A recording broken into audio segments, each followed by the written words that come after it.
Here's our 2019 Chevy Suburban Premier, fully loaded, with the very rare 6.2 liter V8 engine. Again, it's the 6.2 liter, not your typical 5.3. Now, this truck actually came to us with, from, I believe, New York, and it actually had a light engine fire here. So, this is not the original engine that's in the truck. Guarantee you, it is a 6.2, 100% guarantee it. This truck's got 39,000 miles on it. This engine's got 41,000 miles on it.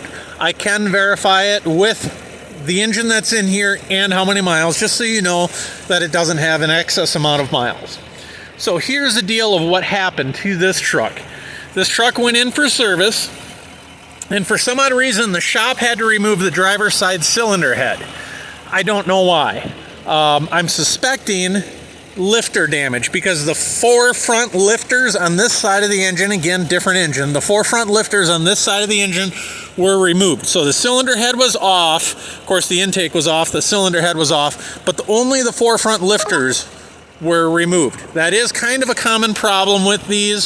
So my suspicion is, the engine itself was fine. The lifters collapsed or something along those lines. Well, in order to get parts or whatever the deal was, or maybe the shop had to get the miles off the instrument cluster or something like that, they went inside, they hit the button to maybe put it in gear to move the truck into a different bay or something along those lines. And problem is if you don't push and hold the button for about 20 seconds, as soon as you just tap the button, the truck is going to try to start, which means your fuel line here is going to build pressure to try to start the engine. The problem is that fuel line was disconnected, so it sprayed fuel. I don't know what the ignition source was, but it sprayed fuel. So it burned this area of the truck here. As you can see, absolutely nothing. I mean, all of it's what was damaged was replaced here. What is original, as far as body panels go, all the body panels are still original. Now, this is an aluminum hood, so if this took any kind of heat, it's just going to melt and warp. Hood itself, perfectly fine. And this fender, same thing, that fender, all of that is still original to the truck. This cowl took some heat here. The engine wire harness was replaced. What happened was we actually have a parts Tahoe with 41,000 miles, which is why I can verify the miles of this engine. But we had a parts Tahoe, and we just had that engine removed and placed in here with the wiring, basically, and everything. So the engine itself, again, 41,000 miles on it on a 39,000 mile truck. It's only a 2,000 mile difference. Otherwise, the front bumper cover, the grille, the headlights, all of that stuff is still original to the truck itself. Now, to be safe, I'll tell you here, the fan shroud here is original, but the radiator here has got plastic tanks on the end of it. And to be safe there, we replaced the radiator, just to kind of a precautionary thing. We had one on hand, brand new. We threw it in there. The other one was holding pressure. It probably would have worked, but it was one of those things. Since we were already there, it's cheap insurance, just in case the heat made any kind of the plastic brittle or anything like that to the radiator. Probably was fine, but we replaced it just to be safe. So as you can hear, our engine's running great.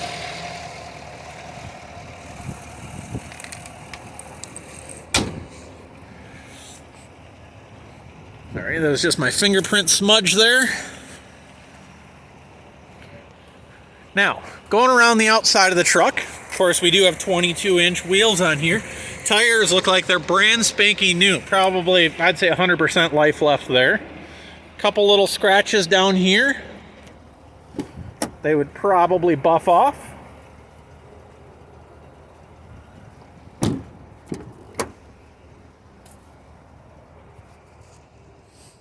Moonroof, rear DVD.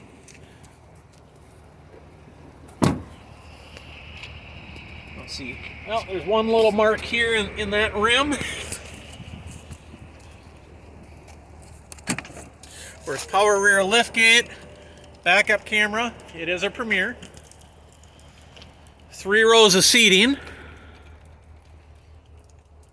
course, power 3rd row, power 2nd row, power folding in the 2nd row. Again, brand new tires. Very clean truck here on the inside. I don't see any, from what I see, I don't see any dings or dents or scratches here along this side whatsoever.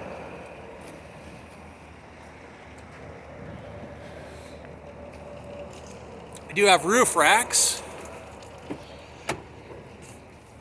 I'm gonna pull up right over here and I'll do my little restart. Okay, shut the truck off. Put my seatbelt on. And yeah, we'll go ahead and do our start. Of course, one hand's on the camera, one hand's here, so you can see I'm not trying to clear anything on you. 39,317 miles on this truck. Now you saw power running boards disabled. I'm a tall guy. I do not like running boards. So I have them shut off. So to enable them, you just press and hold. I believe you have to hold it for like 20 seconds. So while I'm holding this, I'll show you, it does have heads-up display. You can see it works just fine. And now it says power running boards enabled. We'll open up the door. You can see they pop out just fine. Here's our 4-wheel drive. We'll go ahead, turn it into 4-wheel drive, 4-wheel shift in progress. And our light does go out. And you can see we are in 4-wheel drive now. So we'll go ahead and shift that back. Power windows, locks, mirrors, absolutely everything in this truck works. Heated steering wheel, heated and cooled seats. Everything imaginable. Does have the Denali, if you will, center console here. It's a little bit nicer than most Suburban center consoles.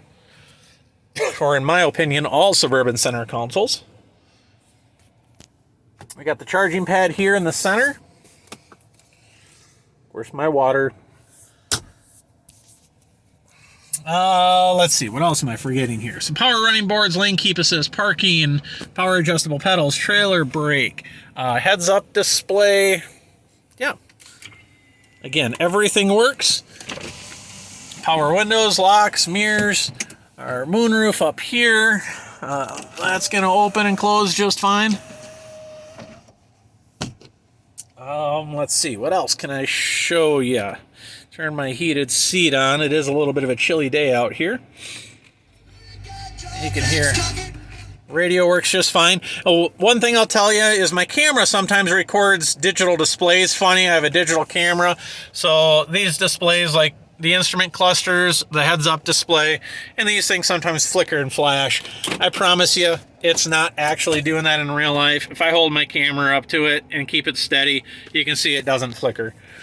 Same thing with this and the heads-up display up there. Of course, the heads-up display, I can't really get up there and hold it close.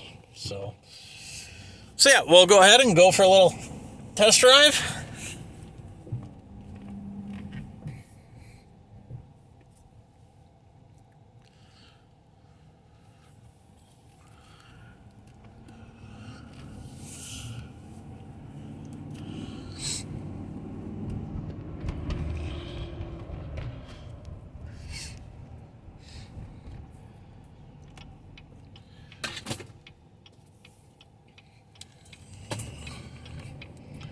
That is my water rolling around in the center console, so just to avoid any more clunks that you think may be clunking, I'll put that in the cup holder here.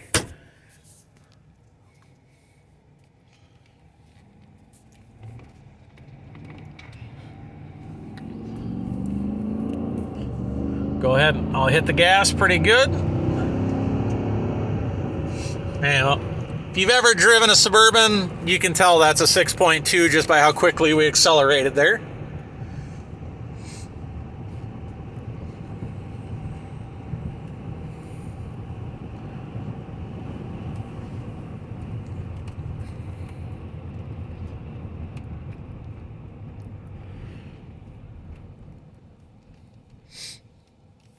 Everything, again, works in this truck. Absolutely no check engine lights, no codes, no programming needed or anything like that. That is original mileage to the truck. We didn't even actually have to replace a single computer module to this truck whatsoever. So very simple repair. I've driven this truck about, I'd say about 200 miles at this point.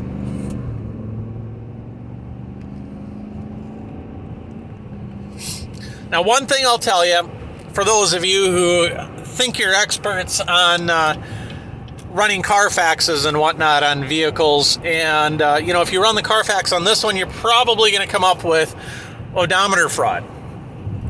Now, here's a quick reason why. You can never really believe Carfax at all. It's almost never true. It's never accurate. You're trusting a third-party website with people with information who's actually never even seen this truck. This is a great example. When we bought this truck, we were told this truck had 43,630 miles on this truck. So that's what we bought it as. As soon as we got the truck powered up, immediately it told us 39,000 miles. We didn't even have the engine in it, and it told us that on the cluster. Well, what ended up happening is when we bought it from the insurance company, they didn't power this truck up because of the electrical fire. That battery was disconnected, and they were obviously worried about if you hook up the battery, something may explode, burn, catch on fire, whatever the deal. So they didn't want to put any power to it. So the insurance adjuster has got to come in and try to figure out how many miles are on the truck to establish some sort of a value to the truck on the insurance payout. Obviously, if this truck had 300,000 miles on it, it's going to be worth a lot less. If it had 10 miles on it, it's going to be worth a lot more. Pretty obvious, right? Well, here's the thing. When the insurance adjuster is trying to figure out a way to determine miles, one of the things they look at is an oil change sticker. If you look at the oil change sticker, you can see who did it, when it's due, and that there is next service due. It's 43,630 miles. So they use an oil change sticker. I do know that is the number of miles that was shown on the title when we received it. We have since corrected the miles on our Minnesota title, but obviously due to Carfax, it's going to be showing that, which that shows next service. Let me come to a stop here, actually. It says here, next oil service due. So that's showing when it's due and the next miles, not current miles. So we're not at that mileage yet. I can tell you, actually, we changed the oil on it, so it does have. But I left this sticker up in here just to kind of prove the mileage discrepancy. Again, an insurance adjuster writes down that miles. The insurance company sticks with it, and they just use 43,000, not actual miles.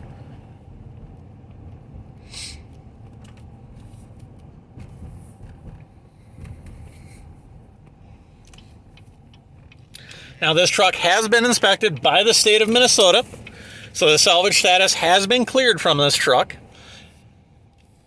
So whether you're from our state here in Minnesota or another state, you don't need to do anything whatsoever to title this truck in your state. Just bring our title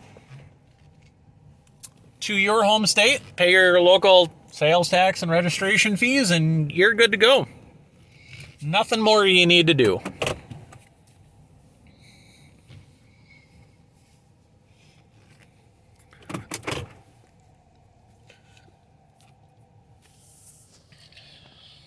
Again, 39,320 miles. That is accurate. Okay, so that's going to conclude our test drive for today. As always, if you have any questions, feel free to shoot us an email. Thank you very much and have a good day.